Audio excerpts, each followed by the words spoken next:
నారాయణం నమస్కృత్య నరం చైవ నరోత్తమం దేవీం సరస్వతిం వ్యాసం తతో జయముదీరయేత్. సదాశివసమారంభాం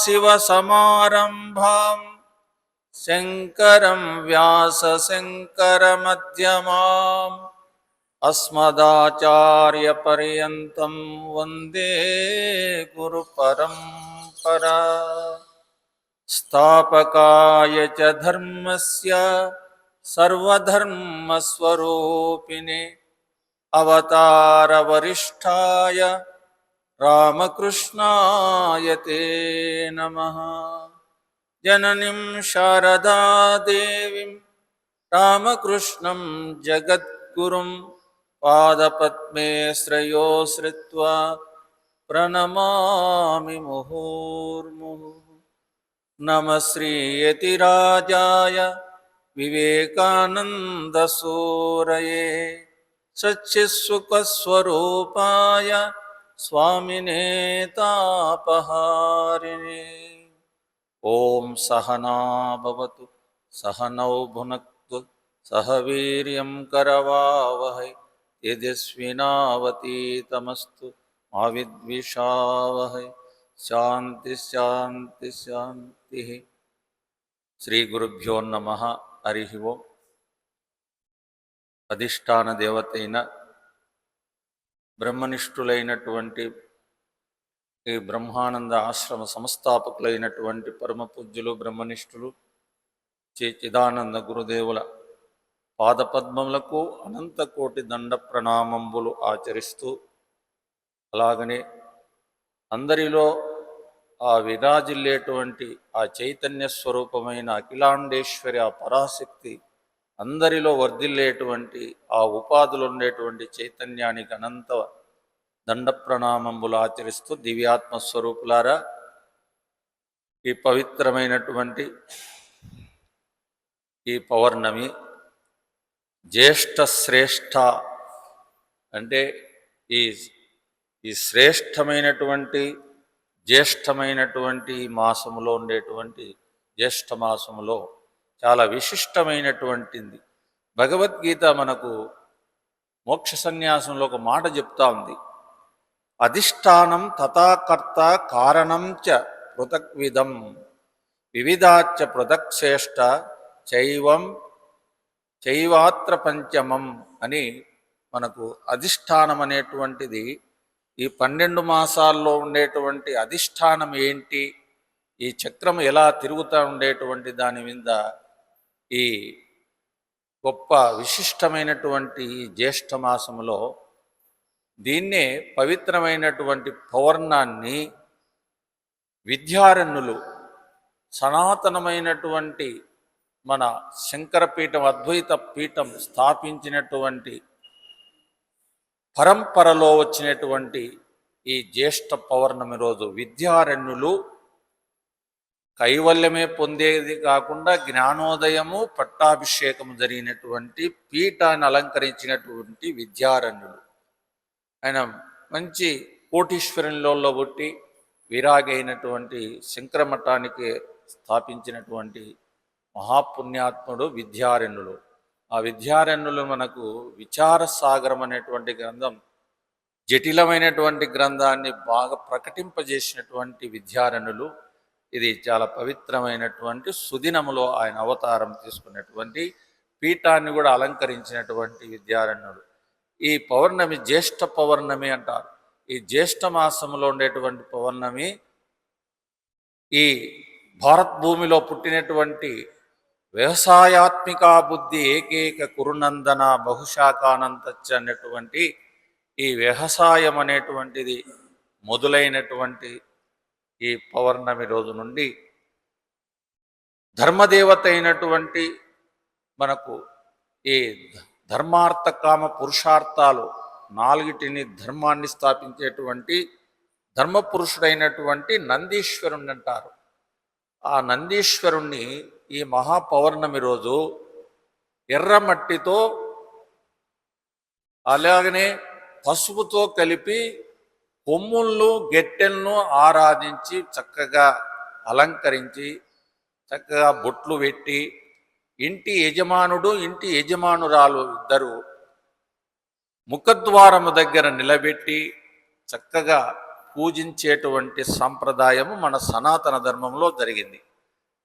అలాగా ఈ జ్యేష్ఠమాసము ఏకోజామున బ్రహ్మముహూర్త కాలము లేచి పూర్ణ స్నానం చేసి ఆ నందీశ్వరునికి పూర్ణ స్నానం చేసి పూజ చేసి అలాగనే పంచమైనటువంటి ఉపచారాలన్నీ చేసి ఆ పొంగలి నైవేద్యం పెట్టి అలాగన్నీ చేసి ఆరతిచ్చి ఆ యజమానుడు ఆ ఇంట్లో ధర్మాన్నంతా ఉండేటువంటి వారందరూ పాద నమస్కారం చేసి ఆ నందీశ్వరులకు ఆ యజమాని అలంకరించుకొని గంటలు అయి అలంకారం పూర్వకాలంలో చేసేటువంటి ఎంత ఆనందంగా ఆ ఎద్దులకు ధరించి ఆయన నాగేలితోనే చక్కగా సేద్యం చేసినమని ఎన్నంటే 11, 21 సార్లు తోలి ఆ భూమాతకు నమస్కరించి అమ్మా మా కడుపులంతా నింపే తరుణం వచ్చింది, ఇంకా నిన్ను మేము నమ్ముకొని నీకు మొదలు పెడుతున్నామని చెప్పేసి యజమానుడు కర్తవ్య కర్మను చేసి వస్తాడు. ఆ రోజు మహాపండుగగా జరుపుకుంటారు. ఇది సుదినమైనటువంటి ఈ తొలి మొలకల పున్నమని మన సనాతన ధర్మంలో చెప్తారు. ఇది జ్యేష్ఠమైనటువంటి పౌర్ణమి. అయితే దీంట్లో గొప్పతనం ఏంటంటే గొప్ప బ్రహ్మాండ పురాణంలో జరిగినటువంటి గొప్ప స్థితి ఏంటంటే బ్రహ్మదేవునికి పూజ.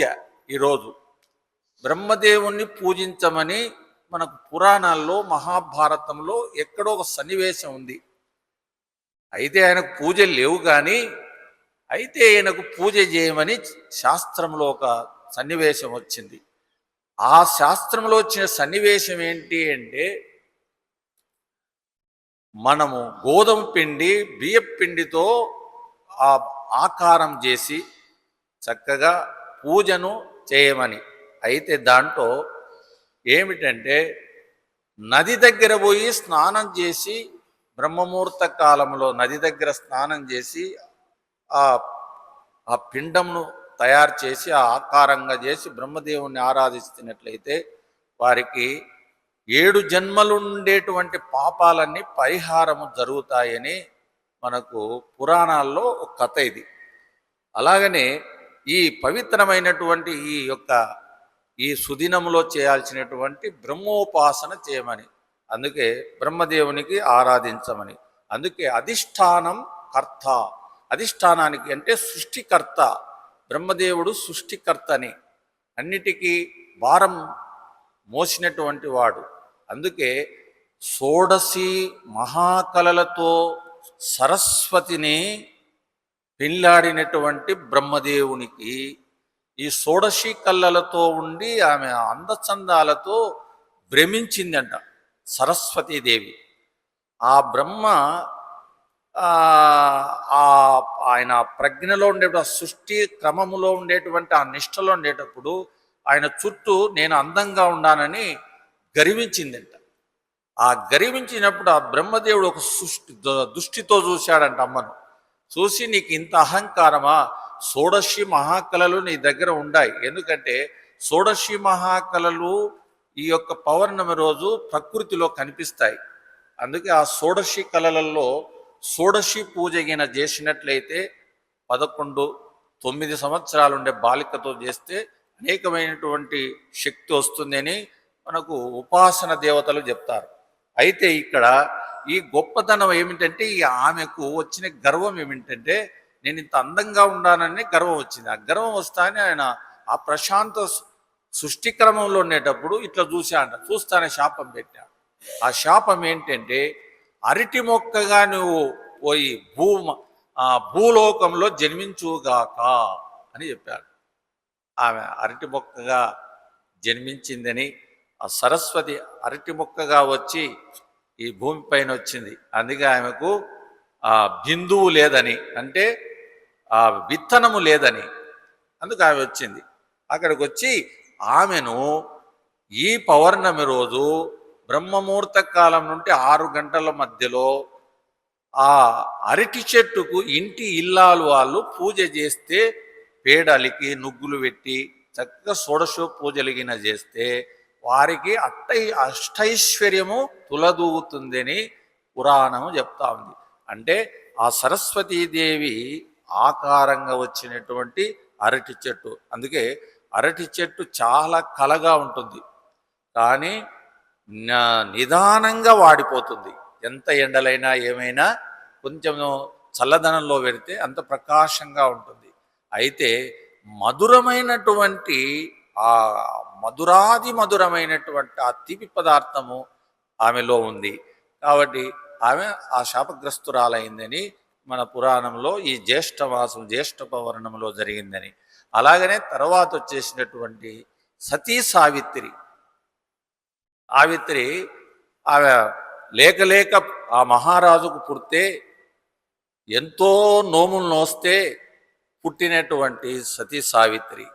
ఆ సతీ సావిత్రి అనేటువంటి భావంతో వచ్చినటువంటి ఈ దినం రోజే ఆమె జన్మ తీసుకున్నదని చెప్పి, ఆయనకి సత్యవంతుడు కూడా పుట్టాడని, ఇలాగా వారికి జాతకమైనటువంటి జాతకరీత్యా చెప్పాలని చెప్పేసి మహాపురోహితులు ఆ మహారాజు పిలిపించుకొని చేస్తే ఈమెకు సత్యవతుడు అనేటువంటి వివాహం జరుగుతుంది.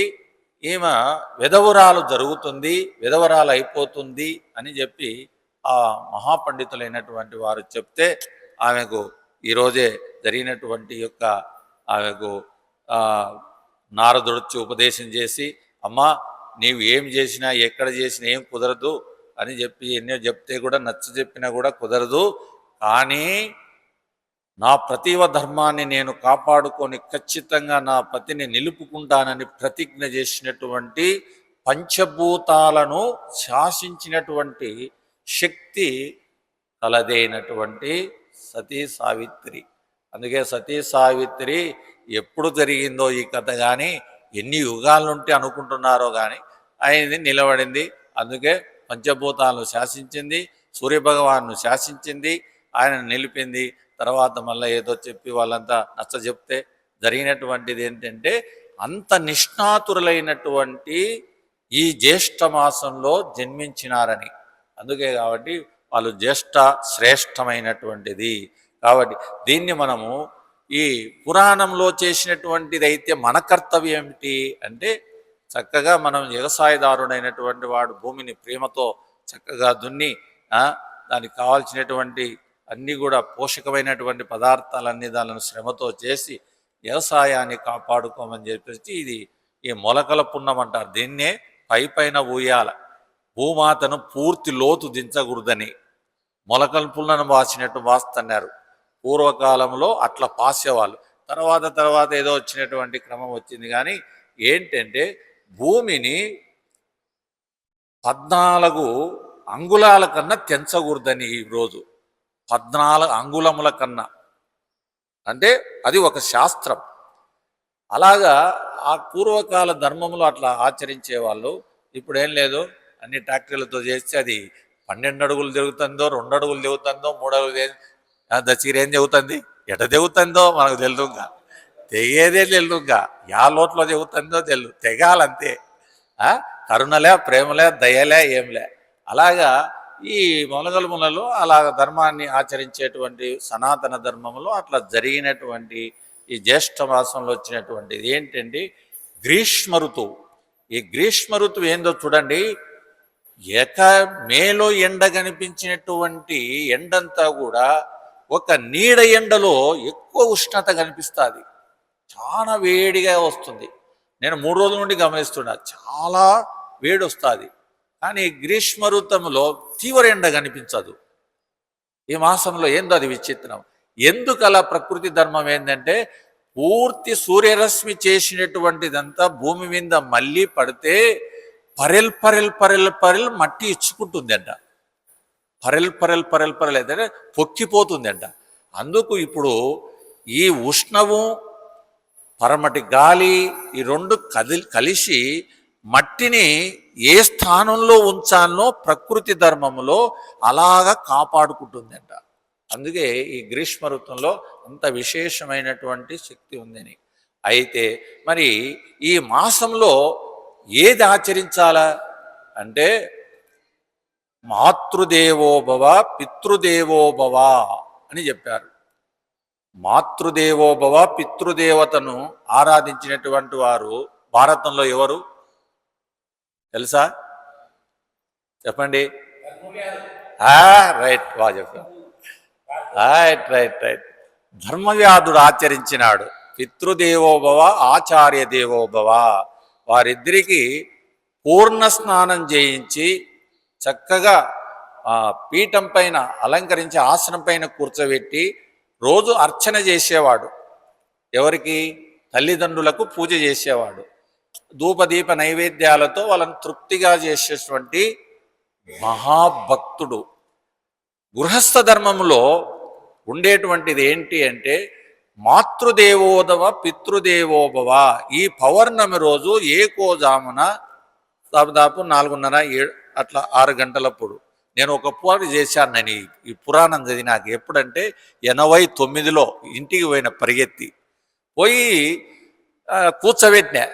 కింద కూర్చోబెడితే ఏడుస్తారు నవ్వుతారని పైకి రమ్మని చెప్పినా. కొంచెం మా ఆయన శివభక్తుడు కాబట్టి ఏందో ఈడు ఎందుకు చేయాలనుకున్నాడు ఎందుకో లేమోలే అని చెప్పి కొత్త గుడ్డలు తెప్పించినాను, కొత్త పంచెలు ఇచ్చినాను, మా అమ్మకి ఇచ్చినాను.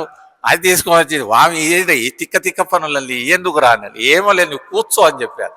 చెప్పి ఈ జ్యేష్ఠ పౌర్ణమి రోజు చేసిన పాద పూజ, తల్లిదండ్రులకు పాద పూజ చేశా.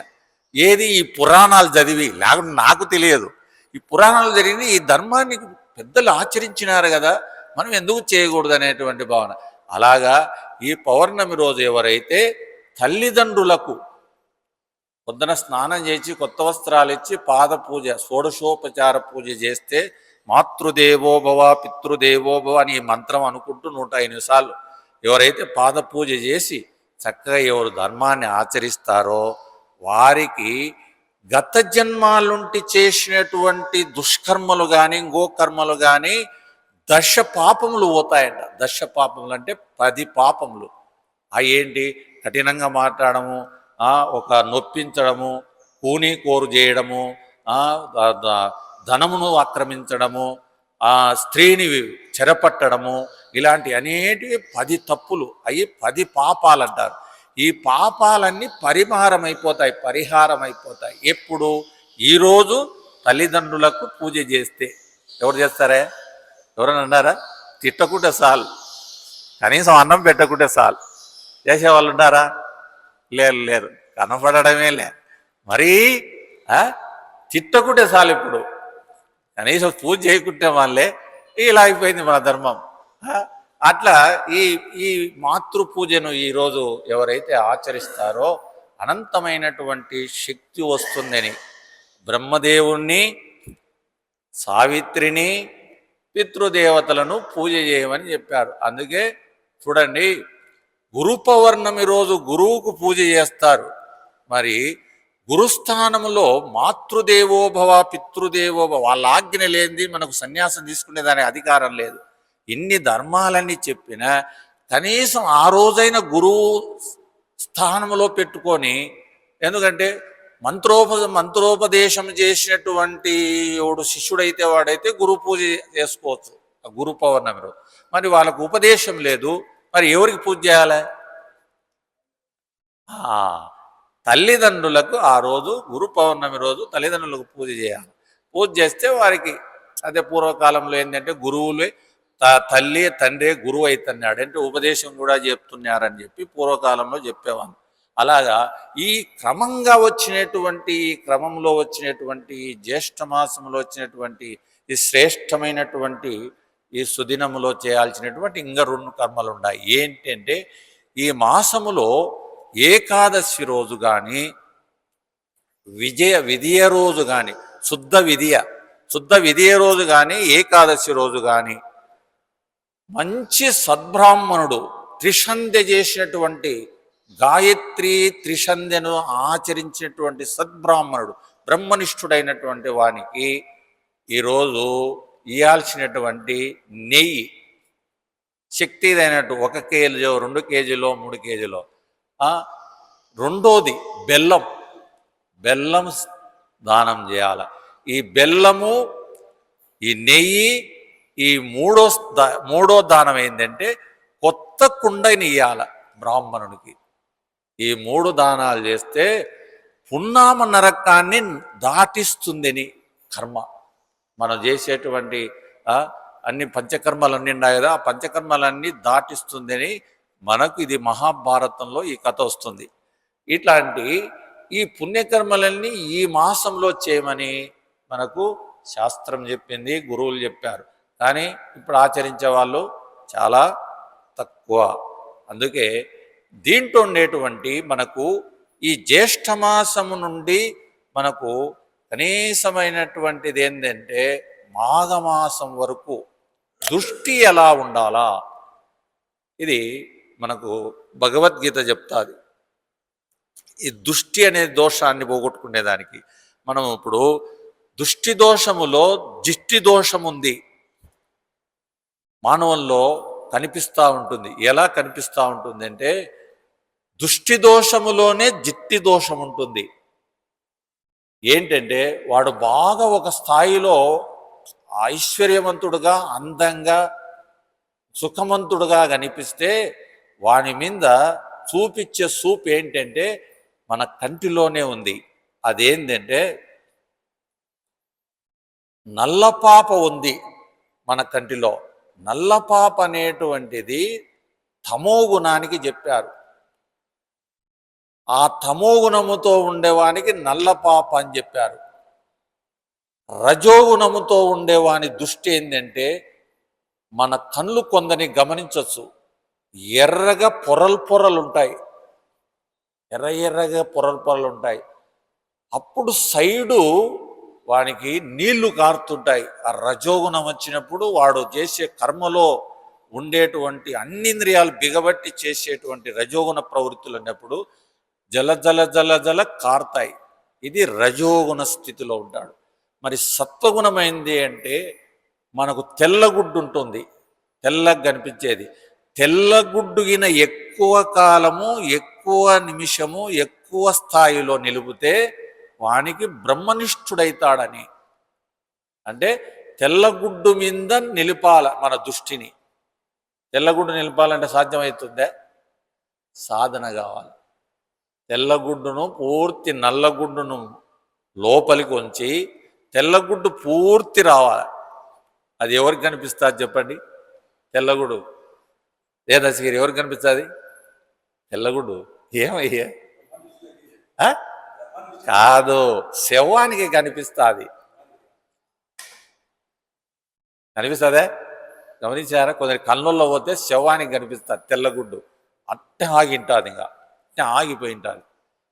అది మనకు జాగ్రత్త అవస్థలో ఆ గుడ్డు నిలిచాల.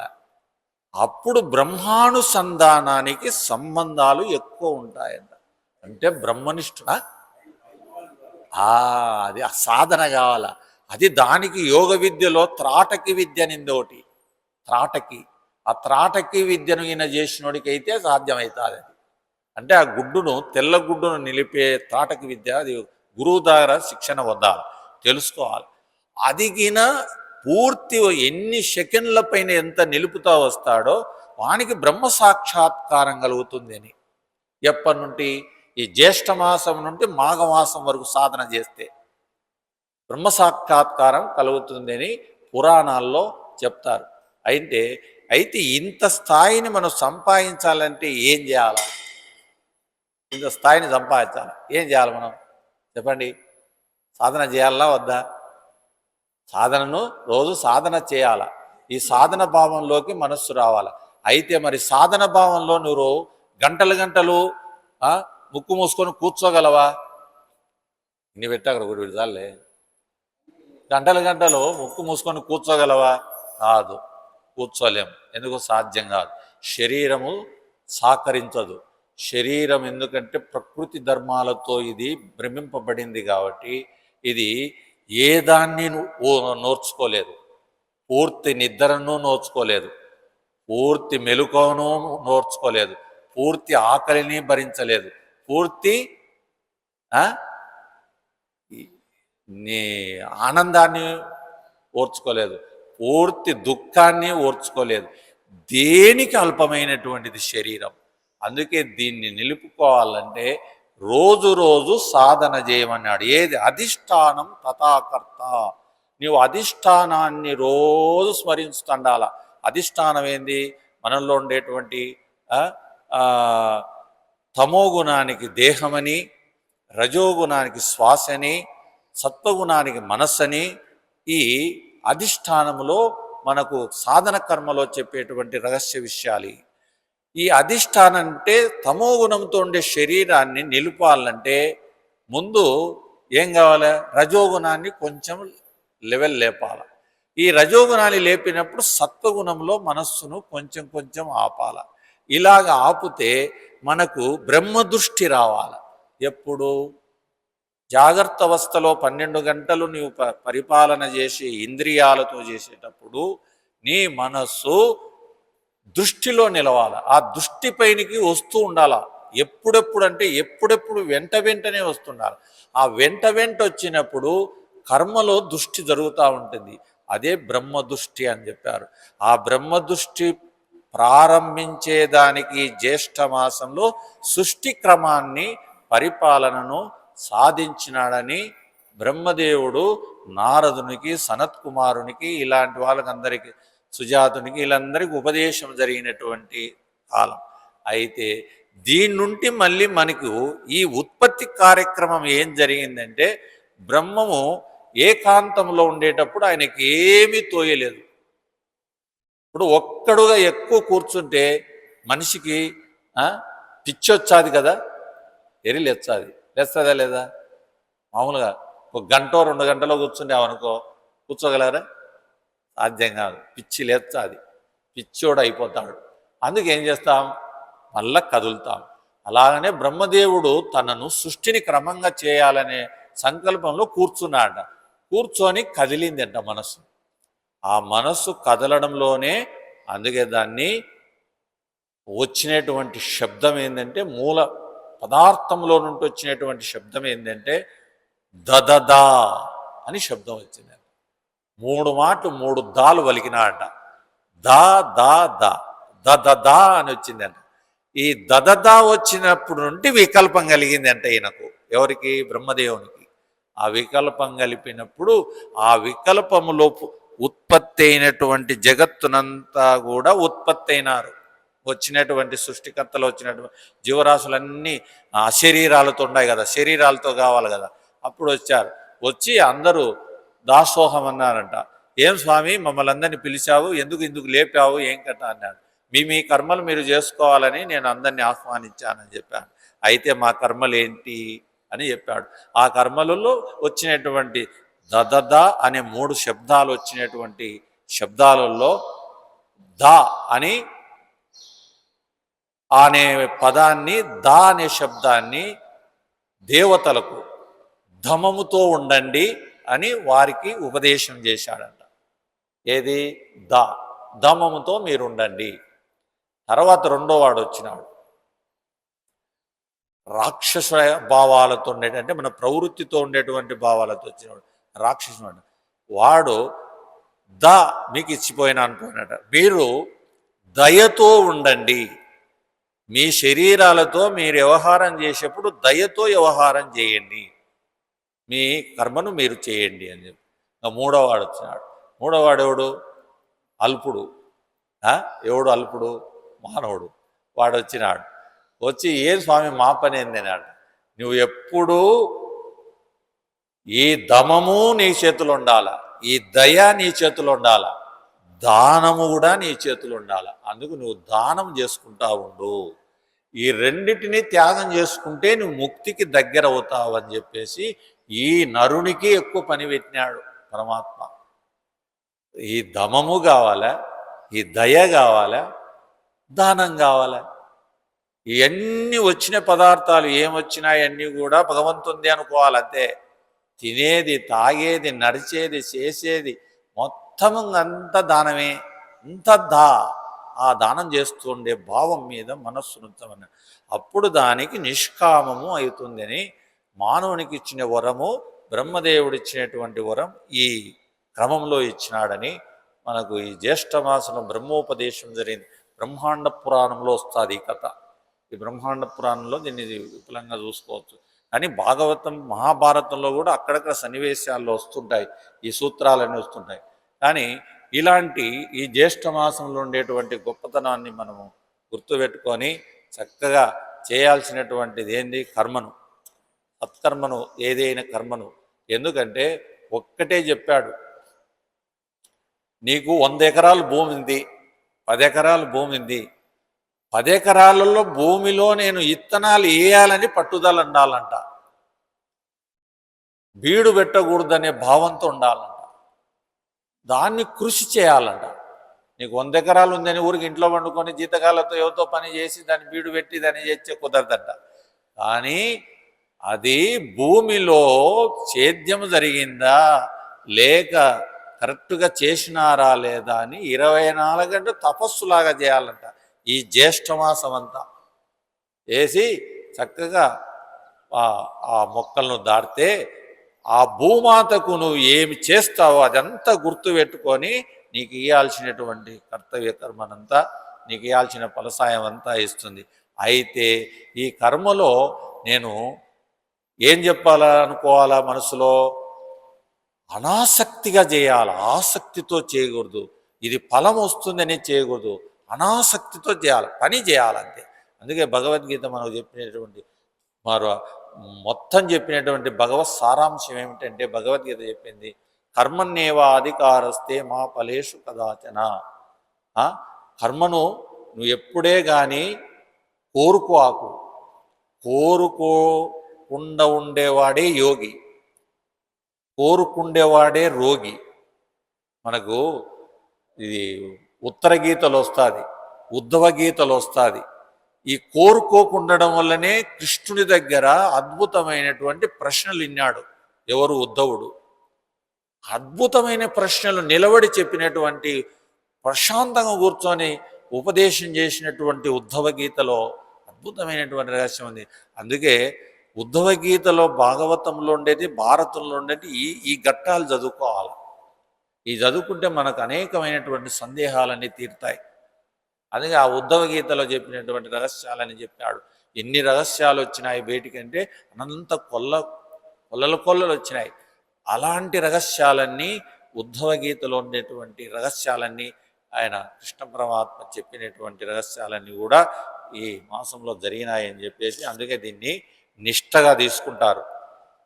నిష్ట వచ్చేటువంటిది ఏంటంటే, చాతుర్మాస దీక్ష ఎందుకు తీసుకున్నారంటే సన్యాసులకు అంత అవసరం లేదు. ఎందుకంటే నిరంతరం వాళ్ళు సాధనను గుర్తుపెట్టుకొని తన సాధనలో ఉన్నానా లేదా అని పరీక్షించుకుంటా వాళ్ళు నిరంతర సాధనలో ఉంటారు. కానీ గృహస్థులకు ఇచ్చినారు.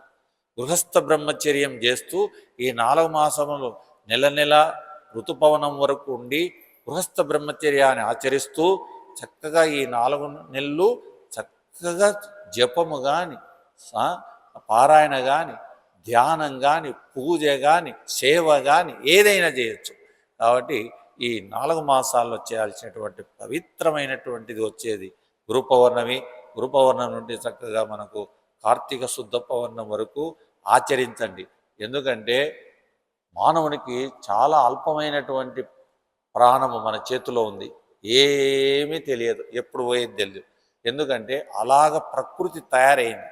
ఆహారము, వ్యవహారము, ఆలోచనలు అన్నీ అడ్డాదిడ్డంగా వ్యవహారం నడుస్తూ ఉంది. కాబట్టి ఎప్పుడు హార్ట్ అటాక్ వస్తుందో తెలియదు, ఎప్పుడు పడిపోతాడో తెలియదు, ఏ బాత్రూంలో పడిపోతాడో తెలియదు, ఎప్పుడు పోతాడో తెలియదు, ఏ గ్యారంటీ లేదు. నేను బాగా వయసుని, నాకు 60 ఏళ్ళు ఉన్నాయి, 70 ఏళ్ళు ఉన్నాయి అనుకుంటుంటావు. అందుకే మహాత్ములు చెప్తుంటారు, 72 సంవత్సరాలు దాటితే ఎల్ఐస్ బోనస్ ఏనంట శరీరానికి. ఎల్ఐస్ బోనస్ చేస్తాం కదా, 72 దాటితే నీ చేతిలో ఉంటుందని ఏ గ్యారెంటీ లేదు. ఎప్పుడైనా పోవచ్చు. ఇంకా కాలం మిగిలినది అనుకో, ఇంకా ఏదో పాపకర్మలన్నీ వెనక దండిగా ఉండేట్లు అవన్నీ దానిని భరించడమో, దానిని తుడుచుకోవడమో, కష్టాలు పడడమో, శరీర వ్యాధి, మనస్సు వ్యాధి, సంఘం వ్యాధి, పుత్రులతో వ్యాధి, ధనముతో వ్యాధి, ఎన్ని వ్యాధులన్నీ చుట్టుకుంటాయి. 72 సంవత్సరాలు దాట్నాలు ఉంటాయి. ఎన్ని ఎన్ని ప్రశ్నలు. ఏది మాట వినదు, భార్య వినదు, కొడుకులు వినరు, సమాజం వినదు. ఇవన్నీ అవస్థలన్నీ తిరుగుబడతాయి. అందుకే అది ఎంత బోనస్ అని చెప్పినారు. ఆ బోనస్సులో ఉండాల్సినటువంటిది ఆ కష్టకాలంలో భగవత్స్మరణ, భగవత్ చింతన, భగవంతుణ్ణి ఏడ్చడం, భగవంతుని మీద బాధపడడం, భగవంతుని మీద ఆర్చించడము, ఆ ఆసక్తితో ఆయన ప్రేమించడం.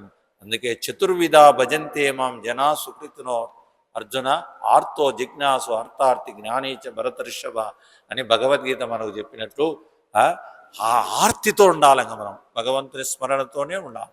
ఎప్పుడు అనుకుంటూ ఉండాలి, గుర్తుకొచ్చినప్పుడల్లా అనుకుంటూ ఉండాలి, మనసులో కదులుతూ ఉండాలి. ఇలా కదిలినప్పుడు ఆ బోనస్సు మనకు మేలు చేస్తుంది. అందుకు కాబట్టి ఈ జీవితాన్ని మనం చక్కగా సాన్నిధ్యాన్ని చేసుకోవాలంటే చూడు, ఎన్ని ఋతువులు వస్తున్నాయి, మాసాలు వస్తున్నాయి. కానీ ఏమన్నా ఈరోజు పౌర్ణమి ఈరోజు ఉండమంటే ఉంటుందే? ఇది మళ్ళీ వస్తుందే? మళ్ళీ వస్తుంది, ఎప్పుడో తన టైంలో వస్తుంది. అలాగని మనము అందుకే రామచంద్రుడు చెప్తాడు, వదిలినే బాణము, వదిలినే బాణము, తిన్నే అన్నము, పోయినే కాలం, ఈ మూడు తిరిగి రావంట. వదిలినే బాణం వస్తుందే, తిన్నే అన్నం వస్తుందే, పోయిన కాలం వస్తుందే? చూడు ఎంత ప్రమాదకరమైనటువంటి విషయం. వశిష్ఠుల దగ్గర ఈ రహస్యాన్ని విచారణ చేసేటప్పుడు రాముడు గుర్తించినటువంటి కాలాన్ని అందుకే సద్వినియోగం చేసుకునేటువంటి మహనీయుడు ఆయన. అందుకే రాజైన కూడా అంత ధర్మాన్ని ఆచరిస్తూ కాలాన్ని గడిపినటువంటి మహాత్ములందరూ కూడా. అందుకే చిదానంద స్వామి కూడా చాతుర్మాసాలు వస్తే నిరంతరము కర్మన్న చేస్తుంటాడు. పగులల్లా కర్మ చేస్తాడు, రాత్రి నిద్ర వచ్చేంత వరకు జపం చేస్తాడు, మంత్రం చేస్తూనే ఉంటాడు. ఖాళీగా కూర్చున్నా అంటే చెట్టు కింద కూర్చో, మోసాడ కూర్చో, ఆ మంత్రాన్ని స్మరణ చేస్తూనే ఉంటాడు, అనుకుంటూనే ఉంటాడు. ఆయన నక్షత్రమాల అనేది ఉండేది స్వామి దగ్గర. 27 పూసలు ఉంటాయి, నక్షత్రమాల అంటారు దాన్ని. అది నక్షత్రమాలము ఒక మలమూత్రాలకు పోయినా ఊరి కాళ్ళు కడుక్కొని పాసు పోయినా మళ్ళీ చేతులు శుద్ధి చేసుకొని దాన్ని జపం చేయొచ్చు. కానీ 108 మాలతో జపం చేయాలంటే కూర్చొని స్నానము పవిత్రంగా కూర్చొని ఒక ఆసనం మీద చేస్తే అది ఒక సిద్ధి. కాబట్టి 24 గంటలు చేయాల్సిన జపం ఏంటంటే నక్షత్రమాల. 27 పూసలతో చేసుకునే మాలతో స్వామి ఎప్పుడు చేస్తుండేవాడు. ఎప్పుడు నిరంతరము నా జపాన్ని అనుకుంటూ ఉండేవాడు. అంత స్మరణ చేస్తూ ఉండేవాడు. ఎప్పుడు మనస్సును దానిపైన నిలుపుకుంటూ తన కర్మను చేస్తూ ఆ విధంగా చక్కగా సాధన చేసినటువంటి మహనీయుడు. 48 సంవత్సరాలు ఏకదాటిగా చాతుర్మాస దీక్ష, మౌన దీక్ష పోయేటప్పుడు కూడా 2 నెలలకు పోయేటప్పుడు, 1 నెల ముందు పోయేటప్పుడు కూడా మౌన దీక్ష చేసినటువంటి మహనీయుడు. కాబట్టి ఆయన చూసుకొని మనం ఆచరణ చేసుకోవాలా, ఆచరించాలా. అందుకే ఆయన చేసేటువంటి ఎన్ని పుణ్యకర్మలన్నీ, ఎన్నో కర్మలు చేశాడు, ఎన్నో జరిపించినాడు, ఏయో చేశాడు. కానీ స్వామీజీకి ఎప్పుడు ఇష్టం ఉండేది జ్యేష్ఠమాసంలో వరుణ యజ్ఞం చేయాలని ఎక్కువ ఇష్టం. కానీ సహకరించలే. కాలం చాలా ఇష్టం ఆయనకు, ఆతురత. వరుణ యజ్ఞం ఈ జ్యేష్ఠమాసంలో చేస్తే అనంతమైన పుణ్యం ఉంటుందంట. ఎందుకంటే అందరూ 3,000,000 దేవతలు ఆశీర్వదిస్తారంట. మమ్మల్ని గుర్తు చేసుకుంటున్నారని, వాళ్ళు మమ్మల్ని గుర్తు చేసుకుంటున్నారు ఈ ప్రజలందరని ఎక్కువ వాళ్ళు ఆనందించి ఆశీర్వదిస్తారంట. అయితే మన సనాతన ధర్మంలో ఎవరైతే భారత్ భూమిని పరిపాలించే రాజులు ఈ వరుణ యజ్ఞము ప్రతి సంవత్సరం ఒక రాజు చేస్తూ ఉండాలి. ఇప్పుడు రాజులందరూ అన్ని రాష్ట్రాలకు 27 రాష్ట్రాలకు ఉన్నారు. ఒక్క రాజన్న వరుణ యజ్ఞం చేస్తున్నారని మనకు రికార్డులు వస్తున్నాయా? రికార్డులు వస్తున్నాయి? ఒక్కరన్నా అనుకుంటున్నారా? యోగక్షేమం కోసం చేయాలని ఎవరన్నా చండీయాగం చేసినాడు, వరుణయాగం కాదు, చండీయాగం చేసినాడు ఆయన సంకల్పం కోసం. పరోపకారం, లోకా సమస్త సుఖినోభవంతు, సర్వే జన సుఖినోభవంతు అనే ఈ భావంతో ఏ రాజు వరుణయజ్ఞం చేస్తాడో పాడి పంట, వర్షాలు, ఆరోగ్యము, భాగ్యము అన్నీ ఉంటాయి, అభివృద్ధి జరుగుతుందని. అంటే లోకం కోసము చేసేటువంటి రాజే నిజమైన రాజని. అందుకే సనాతనమైనటువంటి మనకు చక్రవర్తులందరూ కూడా, రాజులు పరంపరలో వచ్చినటువంటి రాజులందరూ కూడా పరోపకారములో ఎప్పుడు ఏమి చేయాలనో పురోహితులను ఆచరించి వాళ్ళను పిలిపించుకొని అన్ని లోట్లు చేసుకుంటూ కాపాడుకుంటూ ఈ దేశాన్ని కాపాడినటువంటి మన భారత్ భూమిని, భారతదేశాన్ని. కాబట్టి ఇప్పుడంతా కూడా ఆ ధర్మాలన్నీ కూడా నశించిపోవడం వల్ల, దాని మీద భక్తి విశ్వాసము, దాని మీద ఉండేటువంటి కరుణ ప్రేమ అవన్నీ కూడా కరువైపోవడం వల్ల ఇప్పుడు మనం బీభత్స స్థితిలో ఉన్నాం. ఎప్పుడు వర్షం వస్తుందో తెల్లు, ఎప్పుడు ఏం జరుగుతుందో తెల్లు, ఏ ప్రళయం వస్తుందో తెల్లు. ఇవన్నీ కూడా అడ్డాదిడ్డమైనటువంటి వ్యవస్థ ప్రకృతి మాత ఉజృంభణ చేస్తూ ఉంది. కాబట్టి ఇదంతా కూడా ఎందుకంటే పరిణామంలో ఉండేటువంటి మనకు 2032లో 2032లో పెద్ద పరిణామం ఉంటుంది అనేటువంటి భావన మహనీయులు అక్కడక్కడ దాన్ని ఇస్తున్నారు. ఈ జాగ్రత్తను ప్రజలు గుర్తించి మళ్ళీ సన్మార్గంలోకి రావాల. ఈ మరీ ఇప్పుడు ఒక 5 సంవత్సరాలైంది, హింసాకాండ అద్దులు దాటిపోయింది. హింసాకాండ భయంకరంగా లక్షలు బలి చేస్తున్నారు. ఏమి బాబా రావా, మొన్న ఒక చోట జరిగిందంట, 1 మైలు వరకు రక్తం పోయిందంట. 1 మైలు వరకు. ఏం సుబే దశగిరి, ఇది ఆ ప్రాణులన్నీ కూడా ఎంత తహతకలాడి ఎన్ని శాపాలు ఇచ్చింటాయి చెప్పండి. భూమిపైన ఉండే ప్రజలపైన కానీ, భూమి మీద కానీ ఆ ప్రాణం పోయేటప్పుడు దానికి ఆ తమోగుణంలో ఉన్నా కూడా ఏదో ఒకటి శాపం ఇచ్చింటుందా లేదా? ఆ శాపం తగులుతుందా లేదా? హింసాకాండ పెరిగిపోతూ ఉంది. అందుకే దుర్మార్గమైనటువంటి ఆలోచనలు పుడుతున్నాయి, దుర్మార్గమైనటువంటి కోరికలు కలుగుతున్నాయి. ఇది అలాంటి దాన్ని ఒక రాజు అయినటువంటి వాడు దాన్ని క్రమశిక్షణగా దాన్ని ఆచరణలోకి పెట్టేటువంటి కంకణం కట్టుకుండే మహనీయులు కావాలి, రాజులు కావాలి. ధనముతో కూడుకునేవాడు, రాజ్యం అధికారంతో ఉండేవాళ్ళు చేయగలిగే సత్కర్మలు ఇవి. కాబట్టి హింసాకాండను అంతభరించేదానికి అలుపులకు సాధ్యం కాదు. కాబట్టి దీన్ని తెలిసినవాడు చేయాల్సినటువంటి తగ్గించాలా ఏంది. చూడండి, నన్ను ఒకే ప్రశ్న అడిగినాడు ఒక ఆయన, అయ్యా ఈ ప్రకృతినంతా మహాశక్తి పరిపాలిస్తుంది కదా, మొత్తం కల్పించేదంతా కూడా ప్రకృతి మాతే కదా, ఆమె కదా కనింది, ఆమె పెంచింది, ఆమె పోషించింది కదా, ఆమె బిడ్డల్ని ఆమె ఆహుతి తీసుకుంటుందా? ఏం దగ్గర తీసుకుంటుందా? ఆ దేవత అవుతుందా? అట్లా తీసుకుంటే దేవత అవుతుందా? ఇది ఎవడు సృష్టించినాడు? ఇది అజ్ఞానముతో సృష్టించినాడు. ఇది పరమైపోయింది, ఇది ఆచారం అయిపోయింది. దీన్ని కాపాడేవాళ్ళు ఎవరు? మహనీయులు వస్తే ఎవడింటారు? ఇప్పుడు భయంకరంగా తయారు చేసి పెట్టినారు. కాబట్టి ఆ మాత ఏం చేస్తుంది? శాపాలు ఇవ్వాల్సినవన్నీ ఇస్తుంది, చేయాల్సినవన్నీ దుష్కర్మలకు చేయాల్సినటువంటి చేస్తారు. కాబట్టి అదే పుణ్యకర్మలు చేయండి, ఒక యజ్ఞం చేయండి, ఒక పారాయణ చేయండి, సప్తాహం చేయండి, ఒక గ్రామంలో ఏదైనా చేయండి, ఒక పూజ చేయండి, అందదా? ఆ ఫలితం రాదా? ఆ గ్రామదేవతకు ఆహుతి పెడితేనే ఆమె ప్రేమిస్తుందంట. ఇది మూర్ఖత్వమా ఏందంటారు? అందుకే బీభత్సం అయిపోతుంది. పూర్వకాలం పెట్టినారు, ఎంతో భయంతో చేసినారు, ఆ మూర్ఖత్వంతో చేసినారు పూర్వకాలం. ఇప్పుడు డబల్ త్రిబుల్ అయిపోయింది, త్రిబుల్. అదే కాబట్టి అట్ట శాంతిని కలిగించాలంటే ఆమె ఎప్పుడు కోరుకోదు, బిడ్డల్ని ఎప్పుడూ కోరుకోదు, అట్లా సిద్ధాంతమే కాదు. కాబట్టి మన వేదాల్లో ఉండేటువంటి రహస్యాలన్నీ చెప్పినటువంటి ధర్మాలన్నీ చెప్పింది, కానీ దానికంతా ఇప్పుడు లేదు, అంతా గందరగోళంగా ఉంది వ్యవస్థ. కాబట్టి మనం ఏమి చేయలేం. పరిణామము ప్రకృతి మాతే బుద్ధి చెప్తుంది, ప్రకృతే వాళ్ళకి గుణపాఠం చెప్పి ఏం చేయించాలో చేయిస్తుంది. కాబట్టి మనకు తెలిసిన వాళ్ళమందరం కూడా దైవస్మరణ చేసి భగవంతుని ప్రార్థన చేసేదానికి నిరంతరము మీరు ఉద్దిన్నులైపోయి అభివృద్ధితో ఉండాలని చెప్పి ఈ యొక్క మహాజ్యేష్ఠ పౌర్ణమి శ్రేష్టమైనటువంటిది, జ్యేష్టమైనటువంటిది. కాబట్టి దీనికంతా కూడా భగవంతుని అనుగ్రహము, గురువుల అనుగ్రహము, ఆ పరాపరబ్రహ్మైనటువంటి పరపరమైనటువంటి బ్రహ్మస్వరూపమైన బ్రహ్మదేవుని అనుగ్రహం మనకందరికి కలుగుగాక. హరి ఓం తత్సత్.